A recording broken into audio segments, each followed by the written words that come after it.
talk about the registration experience as a whole for families today and what it's like. There's obviously a really changing demographic when it comes to parents. No surprise probably to everyone out there. I saw a stat the other day, like 84% of the children out there today have millennial parents that are in early education age range. So super important to understand what is ultimately your customer and how to best engage them and make the experience a delight. And then we're going to dive into, those two really foundational pieces of information you use to engage a family and ultimately enroll them in a school. And that's the enrollment packet as well as the parent handbook. So I'm going to kick us off and go through. If y'all have questions, post them in the chat as we go along. Sorry, skipped ahead a little too much. And then Tony's going to pop into as we go along. We're going to start with a poll. And the challenges with today's registration experience. We know it can be clunky. We know it can be disjointed for a family, but we want to launch a poll to start for y'all and kind of get some feedback and make it interactive as we go through today. So Sierra, you want to launch that first poll for us? Yes, let me grab that for you. Okay.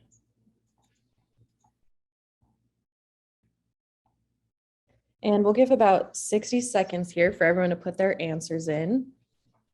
We've already got a good amount coming in. So how do you deliver your registration packets to enrolling families today?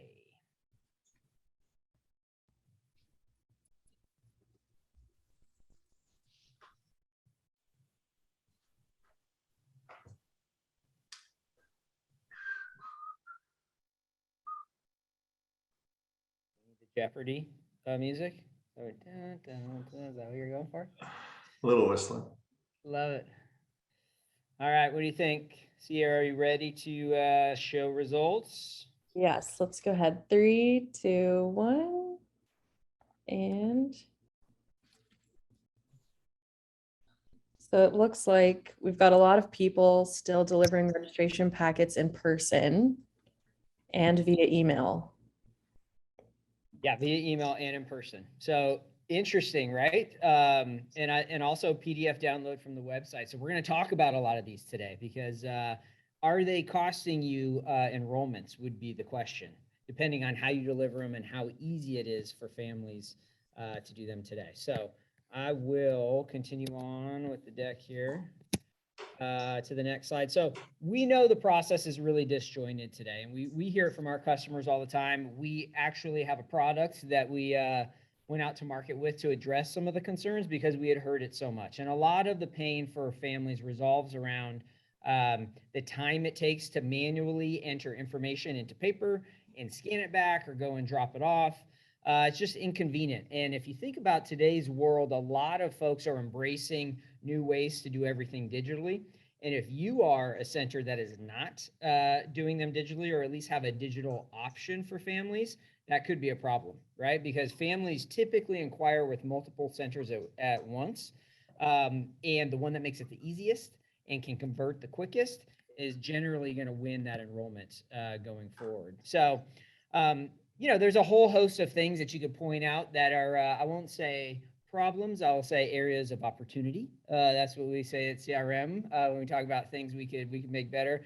I think the one that really sticks out to me is the follow-up too, right? Automating the process so you're not chasing families down manually via phone or email to collect those paper packets that are out there floating. You want to try and up your conversion rate of all the people who get a packet to fill out and have that moment, that key moment to where they're deciding to move forward and enroll in your school. You want to make it easy and seamless, right? And so we do a lot of automation and reminders in the follow-ups to folks who have packets that are outstanding. And so what parents want instead of today's experience is they want convenience, right? When filling out the forms, they want it to be digital. We pre-populate a lot of the information we already know about families because no one loves, that we all know the 50-page enrollment packet that asks your first name, last name, your child's name, and their age like 25 times out of the 50 pages, right? There's no point for that. And a lot of the information we already know from the families being in CRM. So we'll go ahead and pre-populate that So as you go through as a family, you're just filling in the gaps, right? I want to do it on demand myself. Maybe I'm doing it later at night after the kids have gone to sleep. I don't want to have to talk to someone in normal business hours to get some of these tasks done. And preferably a lot of the communication via text. We saw the usage of our text functionality over the last couple of years just grow off the charts. A lot, obviously, because of COVID and all the information and updates and things going out pretty regularly, but a lot of it because the end recipient, the millennial parent, that's how they want to be communicated to. And we feel like a lot of folks have embraced that in recent years. And we're seeing that pace way far in front of email communications when it comes to effectiveness when communicating with folks. So we're going to talk a lot today about these two steps think of the registration process or the customer journey. You know, we all as consumers interact with different platforms and make buying decisions in every part of our lives. What's interesting about the childcare industry is it hasn't really gone through this digital revolution that other industries have. And frankly, the way we deal with insurance or car payments or our banking, things that we do every day that have already gone through kind of that digital transformation, we're on the cusp of right now in childcare. And so if you want to dig deeper into the full parent journey, we are hosting a webinar, a little shameless plug here, on February 16th. We're going to go a lot deeper in every single part of the consumer journey there. Today, we're really focusing, as said, on these two, right? Sorry about that. The parent being ready to enroll. What's the next step? I've come and done a tour. It's been great. My center director gave an amazing tour, and they really aligned with our center's values, and we really jive, and they want to enroll their family in our center. Now what, right? So it's that enrollment step. And then also I have to collect fees for the enrollment, whether it be a registration fee or a wait list deposit. There's a whole host of things the center may collect at this moment. And that's where there's a lot of friction still today. As we saw with the poll results, a lot of still manual paper-based stuff that can help you convert much better if you can digitize it. So we've got another poll here to pop up and get some feedback on. So on average, how long does it take for a parent to return registration forms?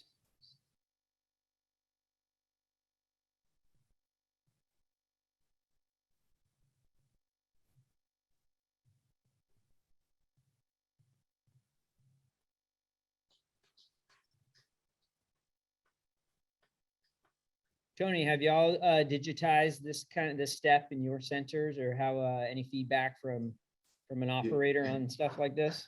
Yeah, we have since digitized it, and it is something that is working for us dramatically better. But it was not an easy journey getting there, by no means. So a simplified process can be of a great value to a childcare operator and owner, for sure. Pretty good. Polls closed. All right, so take a look at these results. So you send out a packet to a prospective family, right? And obviously you want to get it back as soon as possible. Get the family enrolled and capitalize on that moment in time.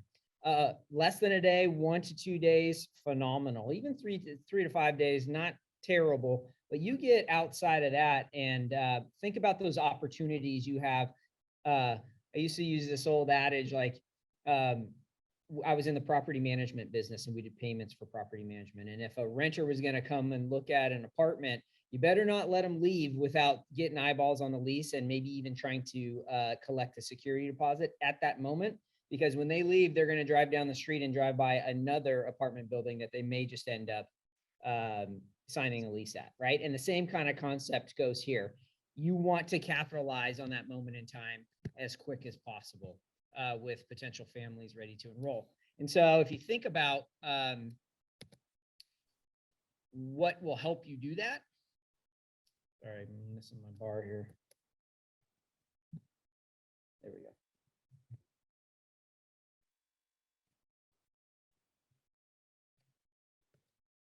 All It's designing systems and processes, to Tony's point, that fit the needs of your consumers, right? And like we said, predominantly now they're millennial families, millennial parents that are out there. A couple of these stats, a lot of stats about millennials, we've probably seen these floating around the interwebs already. The two that stick out to me are 40% of millennials prefer self-service over human contact with business.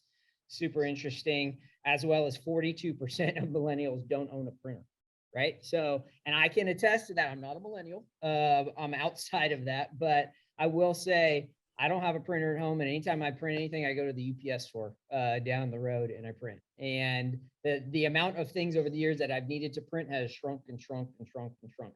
And one thing that majority of parents have to print these days is this paperwork from a center, which is super interesting if you think about it. The other two that stick out in the bottom row are 52% of millennials never use checks, right? A lot of them are like, check, I've never even had a checkbook. You know, literally since they've been alive, they've never had a checkbook and will never need a checkbook. And then 60% of millennials don't carry cash and would rather use credit or debit cards, right? So that other piece, once you're getting the information to enroll in your center, collecting any fees that are due in that moment, those two things go hand in hand, and millennials can't print the paper and don't have cash or check to hand you, right? So it makes a lot of sense to digitize this step to increase your conversions. It's not so much, I think, about optimization and saving money and time. Sure, it does save all of those things, but it's also about conversion. It's also about, for every family that gets that packet in the hand, how many actually fill it out and return it, is what digitizing really drives, the ultimate conversion. And maybe you're going to need a lot less parents to actually inquire and a lot less to tour if you ultimately convert them at a better rate, if that makes sense. So how to do it, right? It's optimizing that registration step. And, you know, our math in 11 years in the business and in 5,000 centers as customers across 5 countries, you know, we typically say, let's use a $900 a month tuition as a starting point. Could be a lot higher in some places, but if you use that as the starting point, it's a little over 10 grand per year for every child you register in your center, right? So think of it like an optimized registration. Every time you do that, you're getting 10 grand. If you convert that family that's got an enrollment packet in their hand. Now, on the flip side, think for everyone you send out and doesn't convert, it's costing you 10 grand, you know? Do the math. 10 of those a year, you send out 10 packets that take over a week or 2 weeks, and then ultimately they don't come back. That's 100 grand. And those of you that know Brian Dupre, he's in childcare operator. He's a CRM user and influencer in the space, does a lot of speaking and engagements. He uses this term money on the table. If you own a center, that's $100,000 of money you're leaving on the table. Now, hopefully you're doing really well and maybe you don't need the 100 grand, but my guess is most folks would be like, yeah, sure, I'm going to do whatever it takes to get that 100 grand that I'm leaving on the table from conversion, right? So another poll we'll throw up there for y'all to engage with. Tony, what about payments? How are you taking payments today? So we do all 3 different models today. My schools, we have moved most everybody over to ACH. So automatic check handling was a solid way for us to move. When I bought into my schools probably about 12 years back, we were in a situation where it was almost 100% checks or money orders. And we introduced credit card, and I do have 1 or 2 of my schools who use a good deal of credit cards. But for the most part, we basically came in and said, we're asking everybody to do ACH, and there's an actual up fee if they use a paper check. That's a great way to do it. So how was that received to charge extra for paper? Well, basically what we did is we justified it saying that, you know, every time we get a paper check, it has to go to our bookkeeper. Our bookkeeper has to go through the process, you know, of taking it in, making sure it gets scanned, go to the bank. And so that saves us money. So instead of us saying it costs you more, we basically positioned it as you're going to pay slightly less if you register and you are paying with ACH. So you can take advantage of that discount using ACH as to paying more with a check. And we pretty much almost got 100% conversion. Yeah, I mean, it's genius, right? And I think if you were to ask most folks, they're like, I can't do that.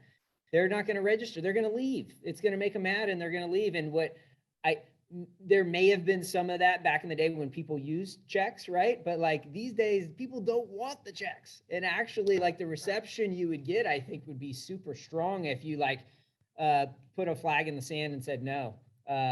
If there's paper, it costs more. It's awesome that y'all did that. For sure. Yeah, and I see on some of the results here, I'll let you talk to the results, but I think like the Zen, the Venmo or the Zelle or PayPal's or stuff like that, I think they're going to have a real place, especially when you look at registration. Oh, for sure. For sure. I think anything you could do to capture it at the moment that they're filling out the registration packet is what's really, really interesting. And we've seen like the best conversion. So yes, you should not do paper if you can avoid it, cash or check. It's also not great to have cash on site, right? Or checks on site and have to go to the bank and all that stuff. So if you can digitize the payment at all, awesome.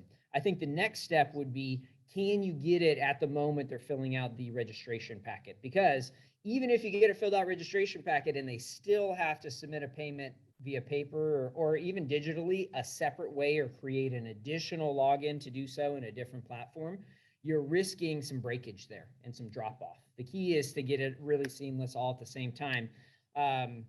And that leads into the next part of the presentation. And it's how to make that whole step seamless when it comes to the registration packet and then also the parent handbook, right? You don't want to have any parts in the process that are disjointed or require additional logins or additional steps, right? So to start with the enrollment packet, just some best practices we've seen. So now, I think we've got over 1,000 centers across the US using our digitized enrollment packet. And it really caught a lot of traction during COVID, obviously. Folks said, you can't take paper anymore. People can't come into the center to register. And so I need a way to digitize that step. So we'll take a full enrollment packet, completely recreate it digitally, so that you can get rid of that paper. And some of the key pieces after all the packets we've converted over time, I think, obviously there's an enrollment application, the emergency contacts, required state form. So a lot of these things across all the packets, thousands of centers, I'll tell you, are pretty much the same. Everybody requires roughly the same amount of information. We've come together with a really, kind of an off-the-shelf best practice packet that captures what I would call 90% of the information that any center could ever want to collect. And then we add in additional info that may be specific to that center. And we'll throw the logo on there and make it feel like it's that center's document. But to be honest, the only thing that's really going to vary from center to center could be things like the required state forms, which we built a repository. We have a library of all of the required state forms in all 50 states, and we update them regularly. So if you can find a solution like that, it'll help you a lot, right? In digitizing that enrollment packet. To streamline the process, then I think it's how you deliver it. So typically we see folks have success right after a tour. You send out your follow-up email or text with a link to the enrollment packet. Family can click on that link, create a login, and then boom, they're dropped right into the process, filling out the fields. We'll pre-populate all the fields with any information we already know. So I think it's making the whole process as seamless as possible. Send them the follow-up to the tour. How's your experience? And then great, if you would like to enroll, here's the link to do so.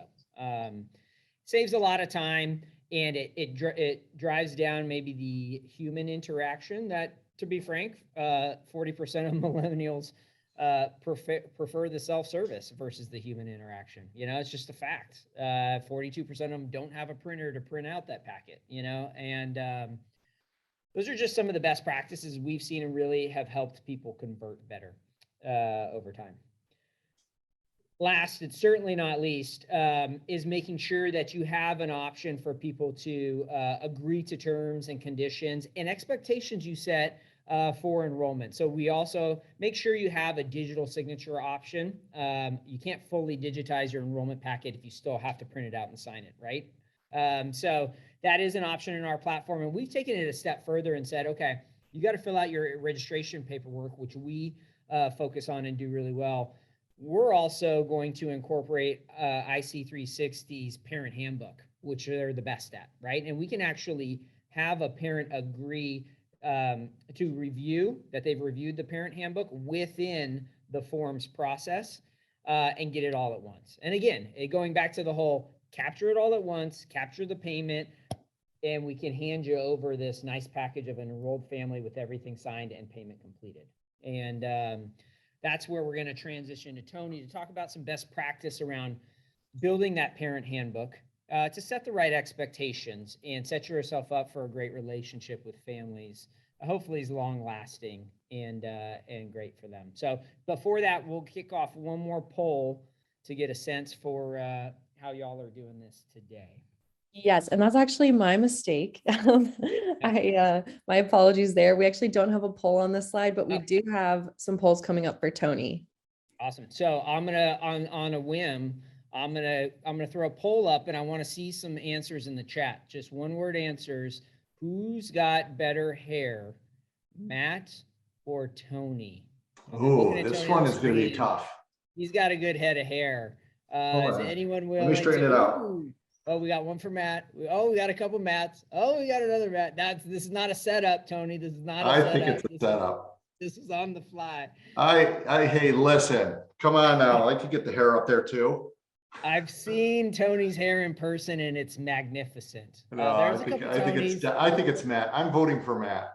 I love it. I love it. So, well, I'm gonna kick it over to you, Tony. I'm gonna stop share here. Sure. And then that should allow you. And let's see here. Let me get back here to the front. And can you see the screen okay there? Looks great. Awesome. So thanks so much again, Matt. And what Matt was talking about is absolutely imperative. It's funny because the family and parent handbook go hand in hand with your registration process. We have so many different elements of what we have to do just to bring a family in. And, oftentimes it's not us as owners, operators who are the ones who are actually doing it. We're the ones who are putting in the policy, the processes in place, and then we have others who implement it for us. So anything that we can do around grabbing efficiencies, I think is really important. So, but today what we're going to do is let's just jump in, and you probably saw this, what's in a name? I'd like to have basically, that was me when I was, no, it's not, it's a blonde child. Are you kidding me? I didn't have that kind of hair. But if we could put up that poll, Sierra. All right, so, what do you call your handbook? Parent handbook, family handbook, or other? Now, I don't even know if we need to give 60 seconds here because you have 3 answers. It should be relatively quick. But one of the things that I think is important is when you think about, who your audience is. So, Sierra, if you don't mind, why don't we close out of that for the sake of time and launch the results? So parent handbook, 85% parent handbook, 12% family, and there are a few actually others who call it here. One of the things that I'd like you to think about, though, is we have very diverse schools, all of us who are on this call, from all over the place, different nations even, who are on this call with childcare CRM. And we oftentimes do not know who is the guardian of the child. So quite often, depending on who you serve in your community, you should really consider the idea of transitioning over to more of a family handbook as to the name a parent handbook. Simply, it's just a best practice because sometimes the children, are their guardians or their grandparents. The guardians are foster parents. Their guardians happen to be an aunt or an uncle or even an older sibling.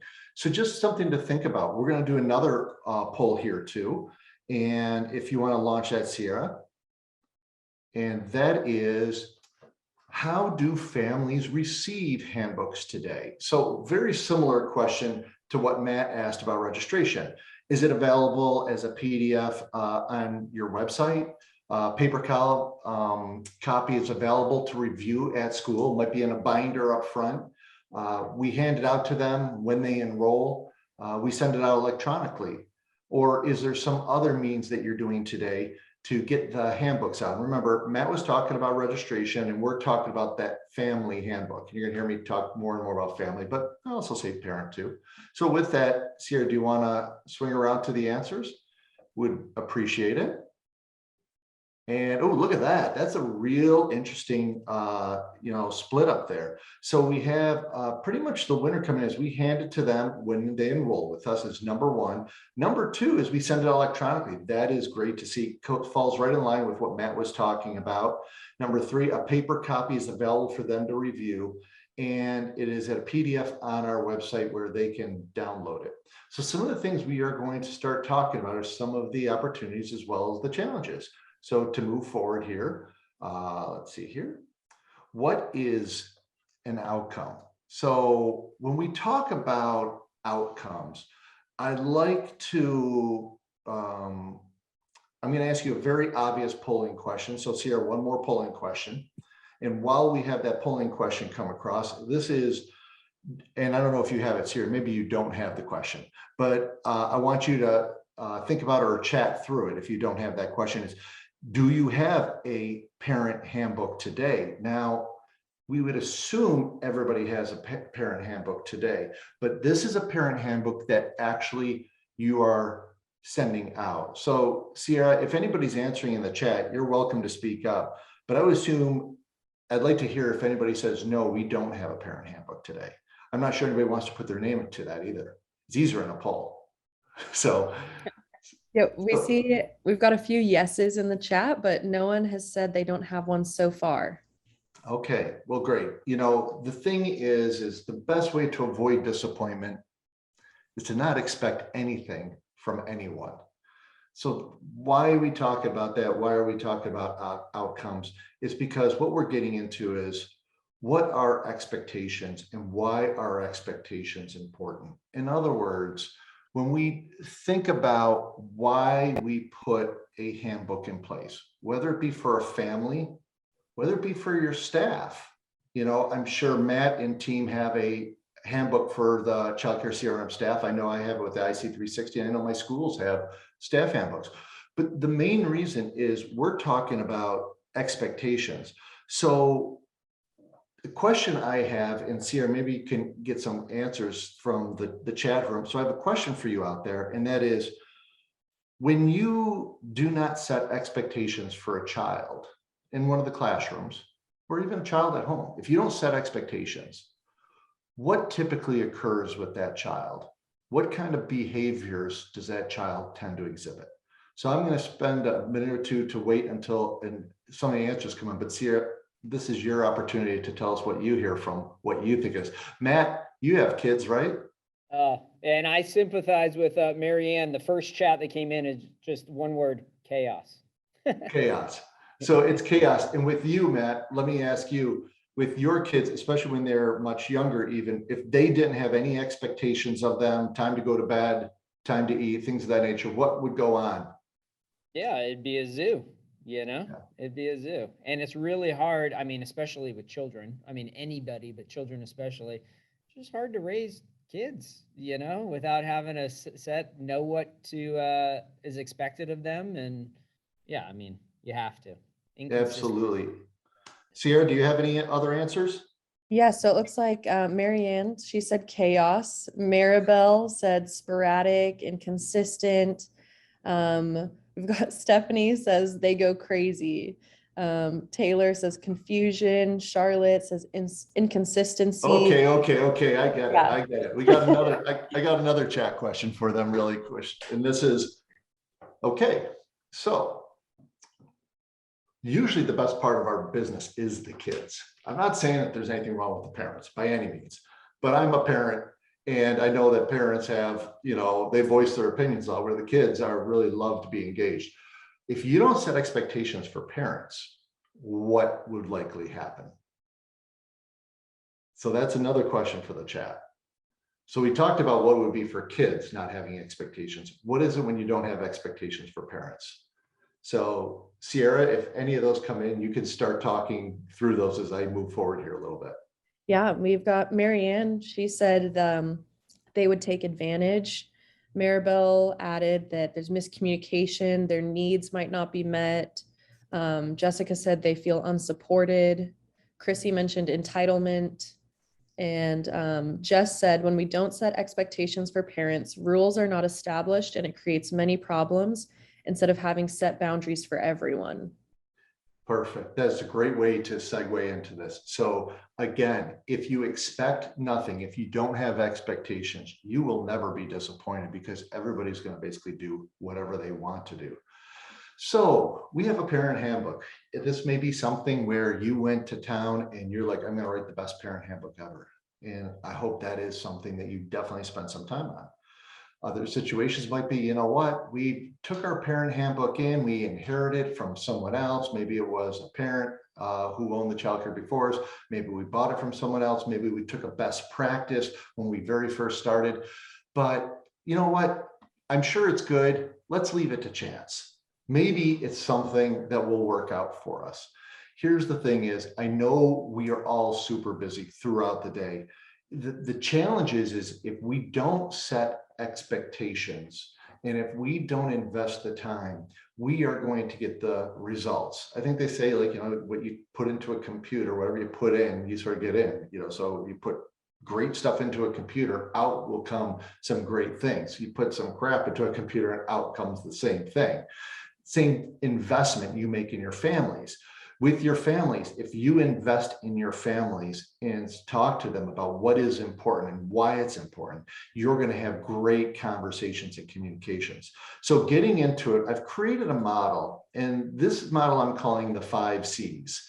In this 5 C's model, it's really about setting expectations. So you're expecting to see forms of this handbook. Well, I think we've all seen like what's in a parent handbook. It's policies, it's procedures, there's a number of different things, and we'll talk about some of that here today. But what I'd really like you to think about are these 5 C's when you're actually reviewing your own parent handbooks. First is clarity, is how you are messaging. Then you have communications. What is the modality of how you're messaging? Commitment. Are you gaining any level of agreement in what you're presenting across through your handbooks, your family handbooks? Consistency. How well is it being implemented, consistently followed, managed by your administration? And then the confidence. Is this something that is really developing a level of confidence of your reputation? So let's jump into the first one. We talk about clarity.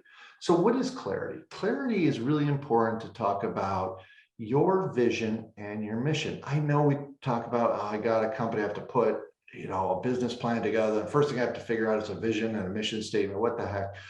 The value of a vision and a mission for yourselves, and I won't go down this path too hard, but a vision is basically just telling everybody where you want your schools to be in the future. Where do you see your schools? And then your mission is sort of like, this is what we're planning on accomplishment. This is what we want to accomplish. Our mission is to take on this. Our mission is to make sure every child has the right level of education. Our mission is to have awesome kids. Whatever your mission is, that leads into what I think is really the core element of not only your family handbooks, as well as your staff handbooks, but is really of your overall culture in your business that includes your family and your staffs. And that is your values. Greater is that of your values. So when you're building out your family handbook, you really want to take a look at what are your values, what are your staff values, and what are your family values. There's ways to do it. At IC360, we have a method of doing it, but it's something you can do manually, you can survey. And that is to find out what your family's values are, what your values are, and what your staff is. And then take the best of those and make sure those are clearly articulated in the handbook. Of course, you're going to have your policies and procedures.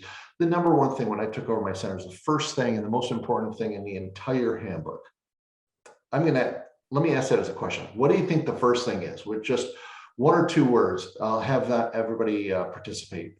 So for Sierra, what was the most important thing?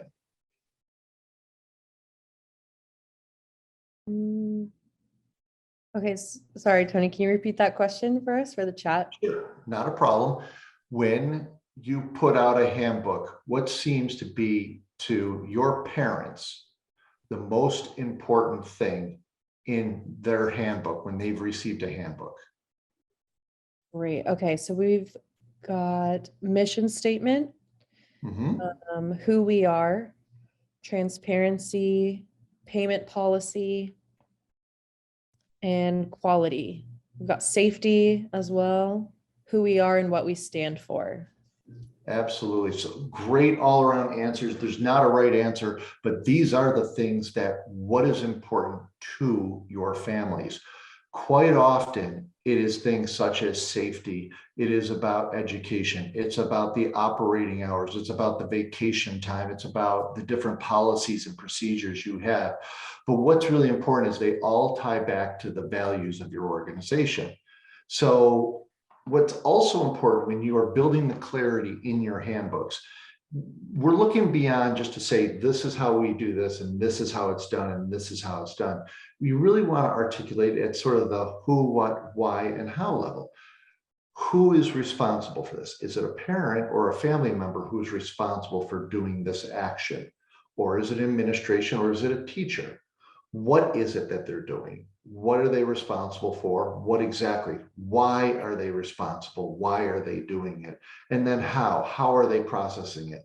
So you start thinking, well, that's sort of a lot of information, but that is the information that what you're doing is you're creating clarity in the expectations that you have. Let's jump forward to communications. Yeah. So Tony, real quick, sure. just as you talk through that, interested to get your take as an operator. Like, do you look at your handbook as, operational document to define rules, or do you look at it like a piece of sales collateral that helps you close the deal, so to speak? Really good question. A little bit on the leading side too, which I appreciate. But the way I look at a handbook is I look at it more as a playbook. And the reason I call it a playbook is because, where the term playbook comes is mainly sports, whether it's being field hockey, whether it's playing basketball or football. You oftentimes have a playbook, which means how do you run different plays? How do you run your environment? What do you do? What don't you do? And the reason I think of this more or less is your family handbook, as well as staff handbooks and the like, as your playbook, is it really talks about how do you engage and how do you go together and how does success happen for the child? How does success happen for your staff member? So what you're really doing is you're advertising or promoting what you do to have them meet their goals and objectives of being with you. Does that make sense, Matt? It makes so much sense. And as I'm thinking through it, I feel like I would approach it more as like a goal setting, kind of like a sales collateral versus a rule book, and playbook versus rule book. And I feel like that earlier poll where there are a lot of folks not delivering it until the first day. Yeah. It'd be interesting if you moved it up in your process and used it more as a selling tool. If they don't get their eyeballs in it until after they've already committed, imagine if you moved it up in the process for all the folks who never. What a great point of view that you have on that, Matt, because quite often we look and wait until someone's enrolled and then first day starts and someone's scrambling to, they might be starting on, February 4th or whatever. And since they're starting that day, they're coming in and they don't know. It's like the first day for a parent. It's like the first day of school. They walk in, they're not sure of the policies. They're not sure. They're like, wait a minute, you guys start at 6:30 or 7 o'clock today? Are you starting at 7:30? I have no idea what your policies are. So having it in advance and having it as part of what we do so well, like you're talking about, it really becomes a very strong marketing piece. Yeah, there's a good comment in there that I think is a good maybe in between is you take the you take the highlights or the more salesy, the mission, the vision, the values, the things like that, and move them up in the process, maybe in the Yep. registration process, and then save maybe the things that would look more like icky rule-ish, just deliver that separately on the first day. If you couldn't see yourself moving it all up front, you know, Yeah. maybe that's a great idea. Well, and also too, a lot of the policies that you can have can actually sit in your registration too.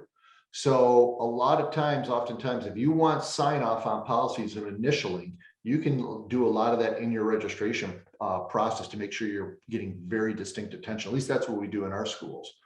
So jumping into communications, finding a modality, basically how does that handbook exist?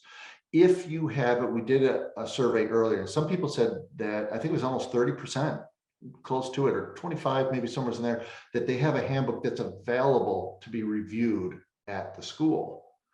Well, that's a huge challenge probably for some families. They're not going to be able to get in, especially what's going on with COVID today. It's a real challenge to get access to it. Also, if it's in a paper form, I don't know about you, but I quite often, unfortunately, find a lot of my paper documents in the back seat of my car under some wet boots when I'm cleaning out the car in spring.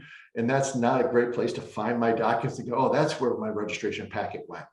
Another great reason to look at, where are you going with your documents? Are you going online? How are you communicating? Are you communicating electronically, like how Matt was talking about, how millennials really receive information today? What modalities did they receive it in?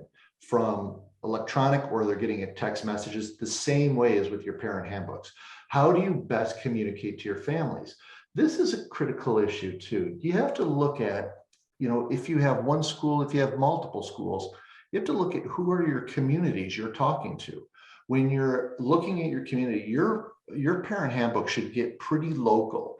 It should speak to your communities. It should have a writing style that is professional in nature. It should not be using language that is all cliches or anything of that nature. You're using, very straightforward language. They say I think it was the USA Today, when I think that's actually a newspaper way back then, Matt, but they said they would write the USA Today for a fourth grader mentality. I'm not saying we should do that for handbooks, but what I am saying that is, if you are going to have any kind of a concept in your handbooks, you want to make sure that it is explained out. And then retention. So this is an area that we really come from. So IC360 does a tremendous amount about learning. So very little tip of the iceberg is our parent handbooks. But when we talk about learning and development, one of the elements, sort of like why Matt and I are doing polls with you, why we're asking questions with you, is because we're interacting with you. And when we interact, first, it's fun. It's much more fun to interact with you guys. It's much more fun to hear back from you than it is to be a one-way order or you just read something. Well, from the National Training Laboratories in Maine, there is a scale that shows how retention occurs. 5% of people will retain from just reading. 10% of it is if you see sort of a talking head. So just if Matt and myself are just talking one way and we weren't giving you a chance to interact. If you look at interaction where someone gets to interact, 25%, you say, well, it's still pretty low. It is, but that's not bad when it comes to interaction. So if you are engaging with someone and sitting down with them and at least talking with them through the touring process about your registration, or you're talking through the parent handbook up front, like Matt suggested, you are engaging and interacting with them, and they're going to capture a lot more information. By the way, the rest of that scale happens to be at 50% is when you can demonstrate your knowledge. So the person you're educating can actually demonstrate it. You get to about 75 to 80% when someone can actually apply that knowledge on the job, and about 100% when you can, 90 to 100% when you teach other people about it. So just about knowledge retention, it's really important that how you communicate a document, whether it be electronic, whether it be on paper, is critical to the value they get out of it. Or like Matt said a little earlier, how you can use it as a tool in the process to close those tours. Commitment. It is about seeking agreement. We have another poll, and if we want to bring that last poll up, Sierra, this poll is, when having a parent reviewing a handbook, are you asking them to sign off on the agreement? First is no, they review the document on their own time as desired. Two is kind of, we hand it to them and ask them if they have any concerns. Third is yes, we ask them to read it thoroughly, through and return a page saying they read it and we agree. And fourth is yes, they can electronically agree to it. So with that said, why don't we look at closing the poll and looking at the results? What do you think, Matt? Where do you think we're going to come in? Yeah. If you wait long enough, there you go. Yeah, there you go. I like it. Yeah, read through it. And return just a signature page. Okay. Yeah, Yep. I get that. That's Yeah, probably for what I would sure. expect. I feel like people are asking for a signature. It's still paper, it sounds Yeah. like, but yeah. Well, first off, if you are getting a signature, that is huge. There are many schools out there that are not even asking for a signature. There's many schools out there today who are not committed to get the handbook out. They don't even get delivered, So you really want to consider making sure someone agrees to the terms of what you're doing. They're committing to what you have going on.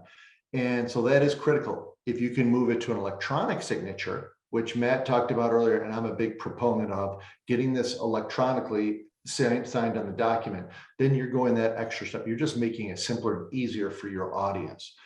Now, commitment also means in a totally different area is your staff, your administration's ability to follow through on your policies. There's one thing to have policies. There's another thing, in your handbook, in your playbook, in your family handbook. But there's another thing to make sure you're following through. If you have more than one school too, is are you following the policies the same way through every school? Is your administrator or director, are they interpreting the policies the way that you planned? Or even in some states, legally, they must be interpreted. All right. So there's a number of different things that you have to consider when you are looking at your policies, your procedures, how things are followed through. You don't want to open yourself up to any kind of situations where you're showing preferential treatment to some families, some children in the school as to others when it's clearly articulated in your handbook how you should handle it. So another area is, does your admin team reference the policies and procedures often in conversation? Now, again, sort of where Matt was talking about the benefit of what the handbook is and how to use it as a marketing tool and an ongoing value as to what you're doing, the values and all those elements. Yeah, there are times that you do have to talk about what you're doing and why you're doing it and what your policy is. Like, yes, we need to have payment before 4:30 on Fridays, or we have to charge a late fee. What it's more important is for you to always be able to, it makes it actually easier on your administrators to reference back to the handbook. So Mr. and Mrs. Winneback, appreciate it. I just want to articulate, in our handbook, we have that by 4:30 every Friday, we do need to have payment. Can we get you set up on ACH? Because then you won't even have to worry about it. All right. Referencing back to the handbook also shows that, hey, listen, we signed off on that document. I agreed to that document. And all we're doing is stating policy. It takes the pressure off your staff. And when was the last time that your not only family handbook was read by your administrative team, were your teachers? Did your teachers read that too? So make sure your teachers get a hold of it. I'm going to collapse some of the time here because I know we're limited in time. So consistency. When you're distributing it, are you doing it consistently? Are you doing it ahead of time or after, like we talked about? Are you gaining agreement? How are you applying the policies? Do you find gray areas? And how do you address gray areas in your handbook? Who does that rise up to? And then the confidence. The confidence is simply that if you're consistent, if you have clarity, if you have communications, if you have commitment, if you have that consistency, you will build confidence. You will build trust in your families, the reputation, fairness, confidence in your people and your schools. So the best practices following these 5 C's, this will be available for replay. If anybody wants a copy of it, I'm more than happy to send it out. Ensuring initial deployment and reviews are occurring. And like Matt mentioned, if you can get it out as part of the touring process, as to part of the onboarding process, you're way ahead of the game. Staff review and understanding, making sure all of your staff members read it. They're in there. How to engage with teachers, what parents should or shouldn't do, and family members should do in engaging with teachers. Is there a policy where you can't take teachers? We have a policy that there's a $2,500 charge if you decide to make one of our teachers an au pair. And we followed up on that too, because we can't afford to have any of our families take our teachers either. And it's in our handbook. Electronically available, able to be pulled up at any time. That's another important thing, that you're not just signing it, setting it, and forgetting it. Like a playbook, you need to have access to it over and over again. So it should be available for you. And we have a little thing here we'll do next on sort of how IC360 does it. And then referencing policies. So again, we talked about how staff need to reference your policies while they're talking about thoroughness, covering not only your classrooms, but should be talking about your admin. You should be talking about health. You should be talking about safety. You should be talking about emergency situations. What happens when we have that situation? What happens when CPS walks in? What do we do when we have a licensing issue? How do we communicate for poor weather? All those things. It's important to have those things throughout. How you care, educate, and provide security to your to your children and staff is probably the most important element when families are coming in, from the work we've done and the research we've done with families. At the end of the day, they want to know how you're going to care for the kids, how you're going to educate, provide security for the children and the staff. So with that said, with our IC360 member handbooks, we have a best of breed approach, we believe. We've taken a look at hundreds of handbooks all over the country, and we really look to address all the major topics with options. We also help you personalize your handbook to your specific school needs, electronically stored and delivered, electronic signature, annual updates, edit at any time that you want to. Hey, send it via childcare CRM. We have that ability to do that and get that launched out through childcare CRM. Yeah, and I'll address, it looks like we got an answer to y'all in chat, but yes, both IC360 and childcare CRM integrate with the other platforms you use to run the center. So the accounting platforms, lead gen platforms. We both, Tony and I, are very big proponents of partnerships, right? And making sure that all of your systems and all of your vendors you use all talk together. We all work really hard behind the scenes to support y'all and give you the best experience possible. So that's definitely an option for both of us if you want to integrate. It's a pretty small industry, so we have to really work together, especially for all of you out there. Great, and we've already got a few questions coming in here, and if anyone else has any questions, you can drop those in the chat or in the Q&A section, whatever's easiest for you. So the first one, this is from Erica. She says, I use childcare forums at all my centers and directors love it. How do I learn more about using payments? So yeah, if you you'll probably have an account rep here at Childcare CRM. If you just want to email in to our support team, we'll connect you with someone to walk you through how the payments work. It's really easy. We just flip it on, and as they go through forms and filling out the forms, now if you have it enabled, the last step, they punch in their, we populate it with the fees that you need to collect, whatever it is you collect at that moment, and they punch in their payment information and go from there. It's electronic check, credit, or debit card. You can take them all. So it's super simple. awesome. And Patty said, and then I'm assuming this one's about childcare pay for you, Matt. She said, concerning childcare processing fees, do you find that in the long run, it is still preferable to use credit card? Yeah, so the way we have it structured, which I don't know if historically it was the case in childcare, I think now it's becoming more common. The center does not need to incur the fees if you don't want to. And I typically don't recommend it. What I would typically do is if you're going to incur any fees, incur the electronic check fee or the debit fee, the auto debit fee. It provides a free option to families, and it's pretty inexpensive for centers. And then say, hey, if you do want to use a card, go for it, but here's the fee associated with the card. Yeah, and I think you're giving them the best of both worlds. You're saying here's a free option, and then you're also giving them the flexibility to pay a different way if they would like. Lots of people want to get the points and just budget cash flow and stuff, like to do it that way. But I typically don't recommend as a center eating those fees. I don't think that pencils, especially for these registration payments, which typically are smaller amounts. And then Tony, do you have a point of view on that from like your centers? The ones you do accept cards? Yeah, I wasn't hearing the very end of your last statement. So what was the last point you were Well, making? with that? just like so you have the option to do auto debit and incur the fees, or credit cards. If you give credit cards, the ability for cards, you pass the fee on to. We pass the fee on to everybody. We have it as a handling fee. I know that the credit card companies don't want you to do that, but at the end of the day, they don't have control over that. But we put it in there clearly that if someone wants to use a credit card, that they will incur a handling fee with it. I think you want to give everyone the as many options as possible, because you need to collect, right? But I think you can minimize the impact to you by just passing the fees. Yeah, and another thing too is we give options for paying in advance, and we do give for like the cost of money. If someone wants to pay the entire year in advance, we'll do, this year we're doing a 5% discount. We've done a 6% discount for the cost of money in advance, but it's a way to collect the entire tuition right up front. And sometimes with families, it will help them out just from how they budget.